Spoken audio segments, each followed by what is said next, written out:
Te, nga pala yung pinag-usapan natin, ha? Oh, saan ka na naman pupunta? Alam mo na, te, magtrabaho. Eh, basta mag-iingat ka. Wala naman tayong shampoo. Oh, tita, saan ka pala pupunta? Dyan lang. Trabaho lang. Ate, alis na po ako. Sige, mag-iingat ka. Ma, pwede po bang pumunta sa labas? Ano ka ba, anak? Alam mong madaming masasamang tao dyan sa labas, eh. Baka kung mapano ka pa. Sige po, mama.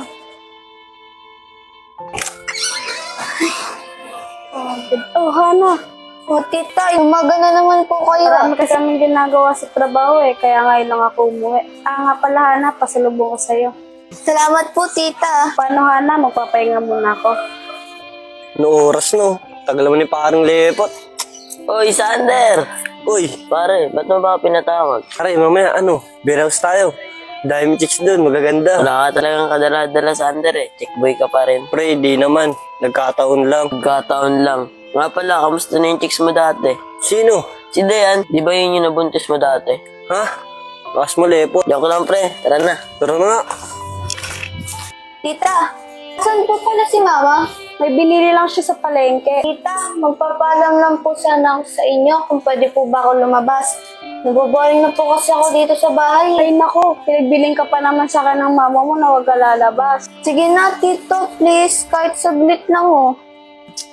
Baka mabuta kasi tayo ng mama mong wala ka, eh. Sige, basta saglit lang, ah. Salamat po, tita. Paano po? Dito na po ako. Laki na talaga ng anak kong si Hana.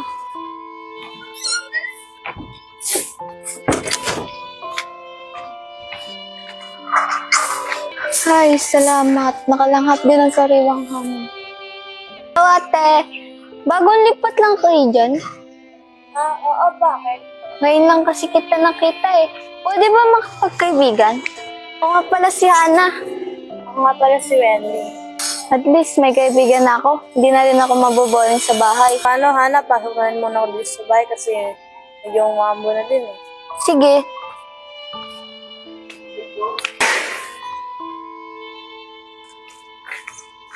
Oh, Hana. Oh, mama. Ano ginagawa mo rito sa labas? Mama. Nagpangin lang po ako dito saglit. Pumasok ka nga. Sinabi ko naman sa'yo eh. Huwag kang lumalabas, di ba? Alam mong maraming ano dito eh.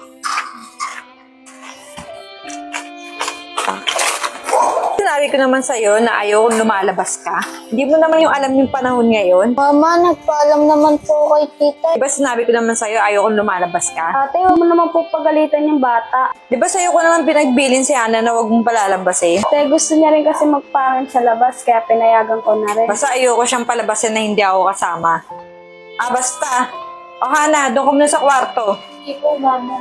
Halika, mag-usap muna tayo. Lalahanin mo yung pinag-usapan natin. Oo, te, alam ko yun. Pero sana bigyan mo ng daya si Hana. Ano? Anong layan sinasabi mo? Eh kung paano matulad siya sa'yo? Pero di naman siguro mangyayari yun. Siguraduhin mo lang. Basta ako sinabihan na kita.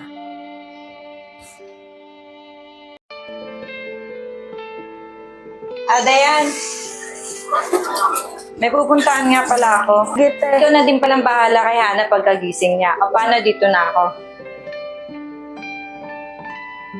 Nasaan pala si Sander to? Panigurado, nasa beer house na naman. Oo, nakaslaan niya yun. Hindi na natin pipigilan yan.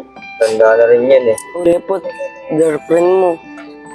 Obe, andiyan ka lang pala eh. Tayo na pa kita hinahanap. Nag-basketball pa kasi kami pero pupuntahan na sana kita eh.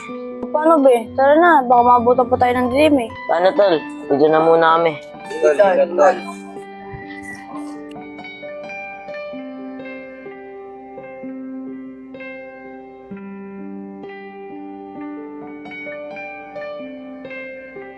At tita, ingat po kayo ah. Kaya ano yun Sabayan ako sa kanya. Kinahana, pumasok na dun sa loob, baka mabuta ka pa mama mo sa labas.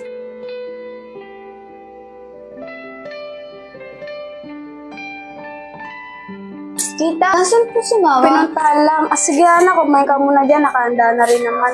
Sige po, tita.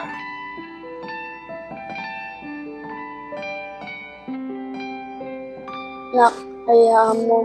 Balang araw, makikilala mo rin na ako yung tunay ng ina. Uy, tita. Sorry, nak. Nak? Bakit nak yung tawag mo sa akin, tita? Ah, parang anak na kasi turing ko sa'yo. Sige po, tita. Balik na po ako.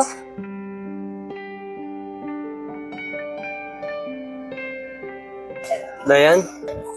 Dayan? Dayan? Ikaw na ba yan? Bakit? Dayan? Bayan, huwag mo nga kawawa. Dayan, kamusta na pala yung anak natin? Ang laki na. Anong anak na pinagsasabi mo? Huwag ka na mag-deny. Nakita ko kayo kanina. Di mo anak yon, anak yun ng ate ko. Anak ng ate mo? Naalala mo ba yung sinabi mo sa akin? Ba't ang tahimik mo? Si ate kasi. Ba't ano nangyari sa atin? Kailan kasi kami ng hospital ng ate. Sinamahan ko siya magpa-check up. Oh, ano namang resulta ng take-up niya? Sabi kasi ng doktor, hindi na magkakanak sa ate. Wala akong alam sa sinasabi mo, matagal ka na namin kinalimutan. Diana, huwag mo naman sana ipagkait yung anak ko. Saan din? Nagmamadali na ako. May kilala ko rin yung anak ko.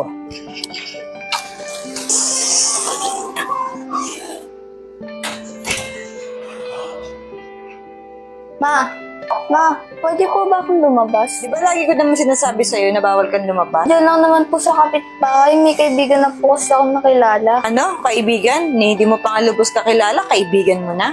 Ano ba yan, ma? Ang higpit-higpit niyo sa akin. Hindi niyo pa nga kilala yung tao.